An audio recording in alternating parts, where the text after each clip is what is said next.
కంగారు పడి మాకండి 20-30 bye friends ఉండేవాళ్ళు. నేను కో ఎడ్యుకేషన్లో చదువుంటే ఏం లాభం, నాకు అంత అదృష్టం కూడా ఉందా. ఉమెన్స్ కాలేజ్లో చదివాను. అక్కడ 200 మంది అమ్మాయిలు. లెక్చరర్ కొడుకు, ప్రిన్సిపల్ కొడుకు గేట్ లోపలికి ఎంట్రీ ఇవ్వగానే మొత్తం ఆకలి మీద ఉన్న పులుల్లాగా ఒకే ఒక అబ్బాయి మీద గుంపు మొత్తం వెళ్ళి పడతారు. మీరు కూడా ఉన్నారా? అందుకే కదా నాకు బాయ్ ఫ్రెండ్ ఉండే ఛాన్సే లేదు. అదే గనక నాకు బాయ్ ఫ్రెండ్స్ ఉంటే ఈ పాటికి రన్నింగ్లు, చేజింగ్లు, ఒక మంచి లవ్ స్టోరీ ఉండేది. ఎప్పుడో ముసలోళ్ళు నాకు పిల్లలకి చెప్పుకోవడానికి. అది లేదు కాబట్టే చివరికి ఇలా ఉసూరుమంట పెళ్లి చూపులు వచ్చినాయి. అబ్బో, దీన్ని చేసుకుంటే ఎర్లీ ఏజ్లో పిచ్చి పెట్టట్టుంది. కొంచెం ఆలోచించి డెసిషన్ తీసుకోవడం బెటర్. అవును, మీకు ఎందుకు పెళ్లి కాలేదు? ఎంత ఏజ్ వచ్చినా?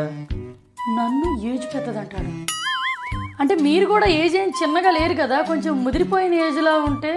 Hello, NRI